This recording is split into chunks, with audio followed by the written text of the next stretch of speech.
Hello दोस्तों, स्वागत है आपका हमारे यूट्यूब चैनल स्टडी डायलॉग्स में। इस वीडियो में हम 8 MCQs को डिटेल में डिस्कस करेंगे और इस तरह से डिस्कस करेंगे कि एंड में आपके 50 MCQs कवर हो जाएंगे। तो इसीलिए इस वीडियो को एंड तक पूरा देखें और अपना पेन और कॉपी को पहले से लेकर बैठ जाएं, जिससे कि इम्पॉर्टेंट पॉइंट्स को आप नोट डाउन कर लें और हमारे चैनल को ज़रूर सब्सक्राइब करें। तो चलिए पहला क्वेश्चन डिस्कस करते हैं जल्दी जल्दी। तो पहला क्वेश्चन है क्वाड समिट 2024 की कहाँ हुई है? Which of the following country, कौन सी कंट्री में हुई है? India, Japan, Australia, America. मतलब 2024 में होगी, ठीक है। 2024 में कहाँ होगी? तो ये होगी, इसका सही आंसर है इंडिया। और पहले हर क्वेश्चन को आप खुद अटेम्प्ट करो, उसके बाद ये एक्सप्लेनेशन को देखो, ठीक है। तो अब देख लेते हैं कि क्वाड है क्या, है ना। तो सबसे पहले हम जानते हैं कि क्वाड है क्या। तो क्वाड जो है वो एक डिप्लोमेटिक नेटवर्क है। क्या है? वो है डिप्लोमेटिक नेटवर्क 4 देशों का। कितने देशों का? 4 कंट्रीज़ का। 4 देश हैं। 4 कंट्रीज़ कौन कौन सी हैं? ये देखिए, तो इधर की तरफ आता है USA, यहाँ पर आता है जापान, और यहाँ आता है इंडिया, और यहाँ पर आता है ऑस्ट्रेलिया। तो इन 4 देशों का ये डिप्लोमेटिक नेटवर्क है, जो कि 2017 में इसकी शुरुआत हुई थी, ठीक है। और यही 4 देश जो हैं, यही 4 देश वो हैं जिनके बीच में क्या होती है? मालाबार एक्सरसाइज होती है, ठीक है। अब ये बनाया क्यों था? इस क्वाड को बनाने की ज़रूरत क्या थी? इस क्वाड को इसलिए बनाया था जिससे कि हम चाइना की जो एक्टिविटीज़ हैं बढ़ती हुई, जो इसका डोमिनेंस होता जा रहा है इंडो पैसिफिक रीजन में, उसको काउंटर किया जा सके, ठीक है ना। उस पर थोड़ी लिमिट लगाई जा सके। इसीलिए इसका जो मेन ऑब्जेक्टिव है वो भी यही था। इसका जो मेन ऑब्जेक्टिव था मतलब है, वो है फ्री, ओपन और prosperous Indo Pacific region. Indo Pacific region का मतलब क्या है कि जैसे कि ये इंडिया है और यहाँ पर है अफ्रीका, तो इसके नीचे का जो रीजन है ना इंडो पैसिफिक, ये वाला इंडियन ओशन और पैसिफिक ओशन, यहाँ से ये पूरे रीजन में फ्री मूवमेंट हो सके, ठीक है। किसी की दादागिरी ना रहे, सबको एक बराबर का अधिकार मिल सके और चाइना का जो इन्फ्लुएंस है इन एरियाज पर से उसको हटाया जा सके, ठीक है। आशा करती हूँ आपको समझ आ गया होगा। तो चलिए दूसरा क्वेश्चन देखते हैं। दूसरा क्वेश्चन है which district of Jammu Kashmir का कौन सा जिला है? जिला, डिस्ट्रिक्ट मतलब जिला, उसको GI टैग मिला है सैफरन मतलब क्या होता है? सैफरन का मतलब है केसर के लिए, ठीक है। सैफरन, केसर कहाँ होता है? जम्मू कश्मीर में ही होता है, हम सब जानते हैं। तो किश्तवाड़, कठुआ, उधमपुर या पूंछ कहाँ पर है? तो इसका सही आंसर है किश्तवाड़ में, ठीक है। अब GI टैग क्या होता है? आप में से कईयों को पता भी होगा, लेकिन जिनको नहीं पता, देखिए GI टैग क्या होता है? ये एक साइन होता है, ठीक है, जो कि प्रोडक्ट्स के लिए यूज़ करा जाता है। कि जो भी कोई प्रोडक्ट है ना, उस पर हम उस साइन को यूज़ करते हैं कि ये इसी ज्योग्राफी मतलब इसी भौगोलिक एरिया का ये स्पेशल प्रोडक्ट है, ठीक है। और यहीं पर इसका ओरिजिन भी हुआ है। उस प्रोडक्ट का ओरिजिन भी उस भूगोल के एरिया में होगा, और उसी एरिया की जो क्वालिटीज़ हैं वो भी उस प्रोडक्ट के ही अंदर होंगी, वो किसी और एरिया के अंदर नहीं होंगी। तो अगर ये जो केसर है ये अगर किश्तवाड़ का केसर है, तो भैया किश्तवाड़ के केसर को ही GI टैग मिला है। केसर हम किसी और के नाम का नहीं वो हो सकता GI टैग। केसर तो होगा, कहीं भी मिलता है, लेकिन जो किश्तवाड़ वाला है उसी का GI टैग यूज़ होगा, ठीक है। अब ऐसा ही जो पहला GI टैग का जो प्रोडक्ट था हमारे देश में, वो था दार्जिलिंग टी। कौन सा? दार्जिलिंग चाय, दार्जिलिंग टी कहाँ का? वेस्ट बंगाल का, ठीक है। अच्छा, अब थोड़ा सा मैप में भी देख लेते हैं। ये देखिए, ये तो आपको पता ही होगा कि हमारे देश का थोड़ा मैप बदल गया है। तो यहाँ पर तो आ गया है, लद्दाख आ गया है, ठीक है। और इतना जो बचा है वो बचा है जम्मू कश्मीर, ये वाला एरिया, ये जो है, और यहाँ पर है हिमाचल प्रदेश, ठीक है। तो हम इस वाले एरिया की बात कर रहे हैं। इस जम्मू कश्मीर में किश्तवाड़ ज़िला है, वहाँ पर केसर को GI टैग मिला है, ठीक है। तो चलिए आगे चलते हैं।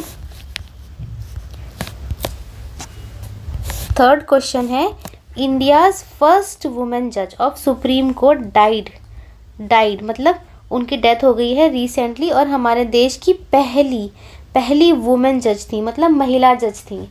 ठीक है, तो वो कौन थी? फातिमा बीवी, सुजाता मनोहर, रूमा पाल या नन ऑफ द अबव? तो इसका सही आंसर है फातिमा बीवी। ठीक है, ये हमारे सुप्रीम कोर्ट में अपॉइंट होने वाली पहली महिला जज थी। कौन थी? पहली महिला जज।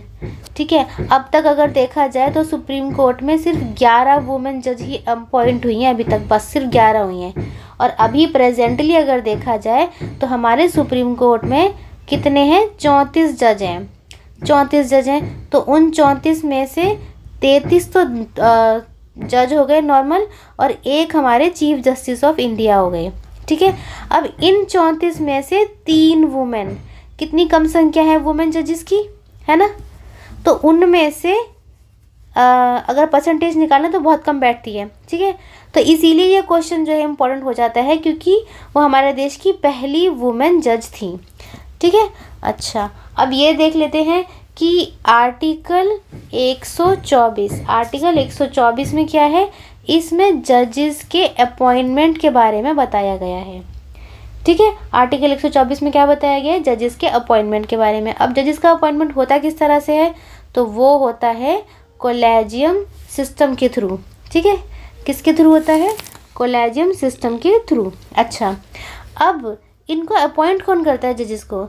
तो उनको अपॉइंट करते हैं हमारे देश के प्रेसिडेंट। ठीक है, तो चलिए अब नेक्स्ट क्वेश्चन देख लेते हैं। अगला क्वेश्चन है, who appointed as vice chair of UN panel of external auditor?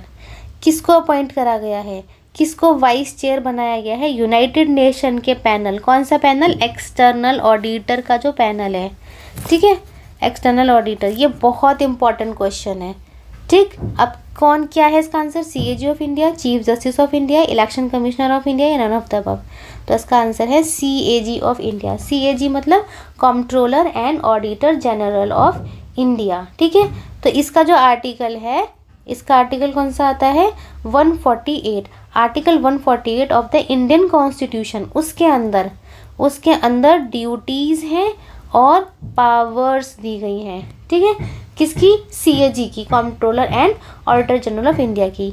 अब इनको भी अपॉइंट कौन करता है? इनको भी अपॉइंट हमारे प्रेसिडेंट ही करते हैं। अच्छा, ये लोकसभा और राज्यसभा, इन दोनों की ही जो सिटिंग्स होती हैं उनमें बैठ सकते हैं। ठीक है, अब CAG होता कौन है? CAG मतलब controller and auditor general of India कौन होता है? अब ये जो है ना, ये सेंटर और स्टेट गवर्नमेंट के जितने भी एक्सपेंडिचर का मतलब जितने भी जो खर्चे होते हैं, उनके जो बिल होते हैं, ये उनको ऑडिट करते हैं। कौन करते हैं? उनको ऑडिट करते हैं। अब एक्सपेंडिचर के बिल कहाँ से आ गए?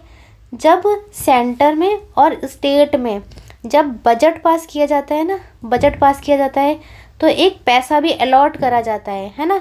तो वो जो पैसा है वो ईमानदारी से खर्चा हुआ है या नहीं हुआ, कहीं उसके अंदर घोटाला तो नहीं हो गया है।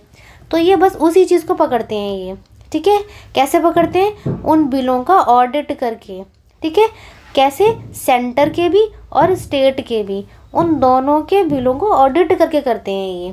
ठीक है, इसीलिए इनको क्या कहा जाता है? इसीलिए इनको कहा जाता है guardian of public purse. Public purse से क्या मतलब है? पब्लिक पर्स का मतलब है कि जनता का जो पैसा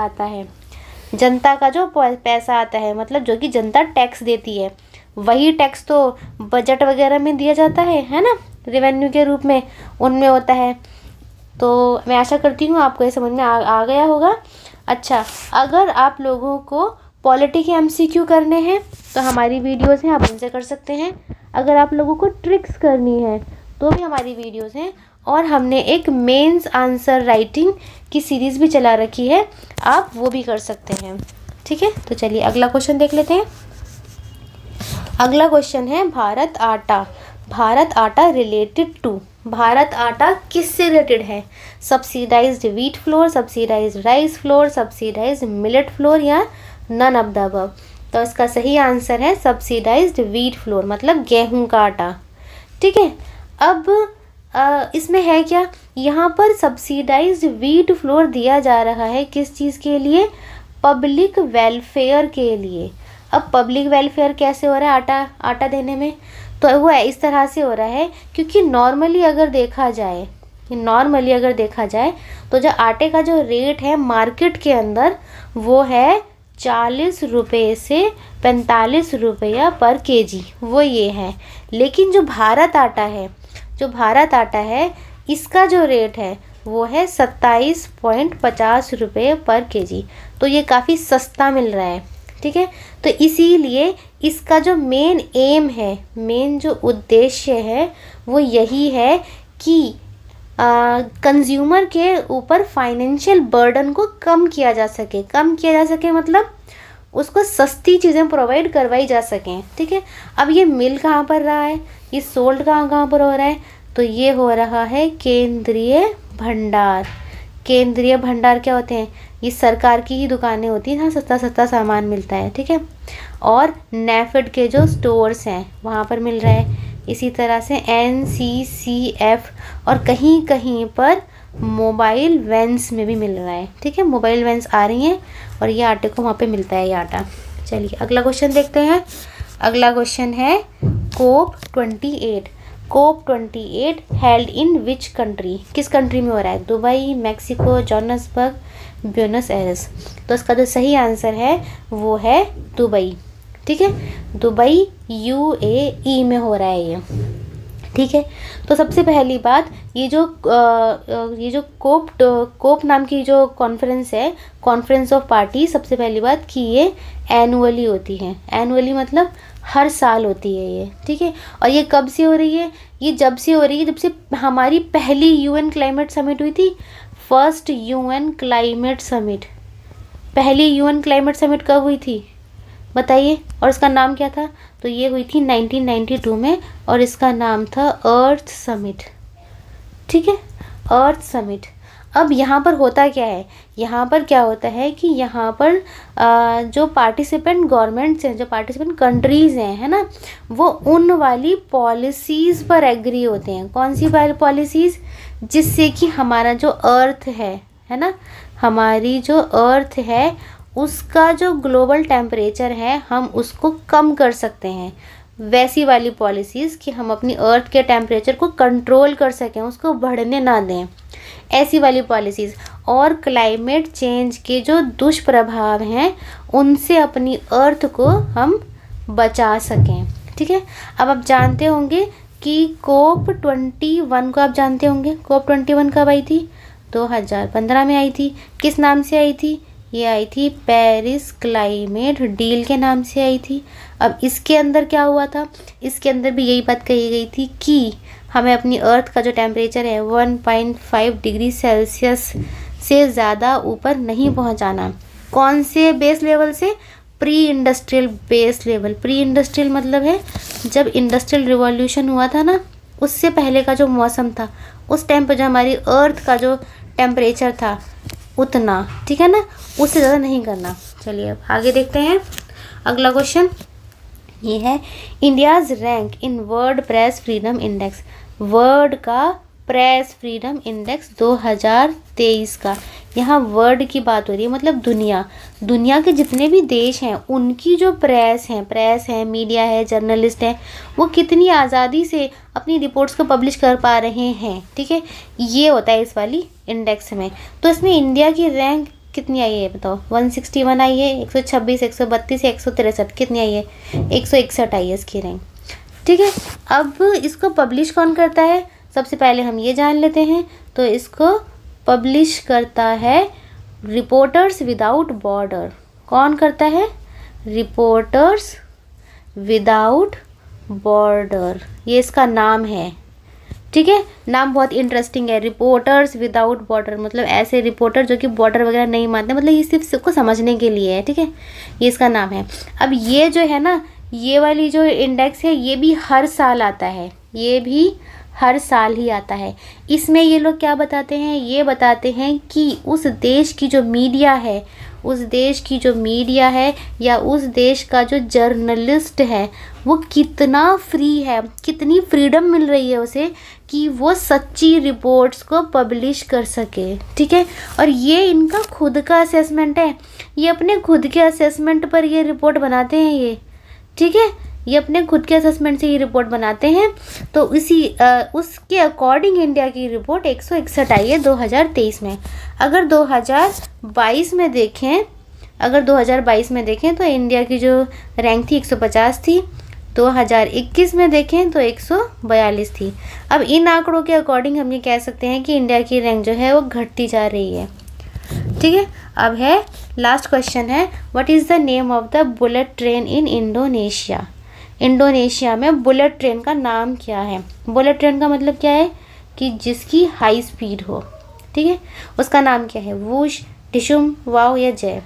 तो इसका आंसर आएगा वूश आएगा। ठीक है, अब ये बनाई किसने है, ये बनाई है चाइना के बेल्ट एंड रोड इनिशिएटिव के अंडर बनाई गई है।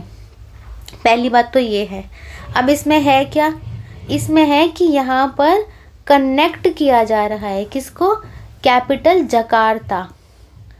जकार्ता को बांगडंग से। ठीक है, अब ये देखो इंडोनेशिया देखा होगा आपने, ऐसा है ऐसा, और यहाँ से ये वाला जो आइलैंड है ये है सुमात्रा और ये वाला है जावा। तो यहीं पर है जकार्ता। ठीक है, यहाँ पर है जकार्ता और यहाँ पर है ये है बैंडंग। ठीक है, इनके बीच में, इन दोनों सिटीज़ के बीच में ये हाई स्पीड बुलेट ट्रेन चलाई जा रही है। इससे फ़ायदा क्या होगा, इससे इस कंट्री का जो ट्रैफिक जैम है, क्या है ट्रैफिक जैम, वो उसको ईज़ मतलब वो थोड़ा सा हल्का हो जाएगा। ठीक है, तो ये थे हमारे 8 क्वेश्चंस। तो अगर आपको इन 8 क्वेश्चन में से किसी में भी कोई भी डाउट है तो आप हमारे कमेंट सेक्शन में हमको कमेंट करें, हमसे पूछें और हमारी वीडियो को लाइक करें, अपने फ्रेंड्स के साथ ज़्यादा से ज़्यादा शेयर करें और हमारे चैनल को सब्सक्राइब करें। तो मिलते हैं नेक्स्ट वीडियो में। Happy learning.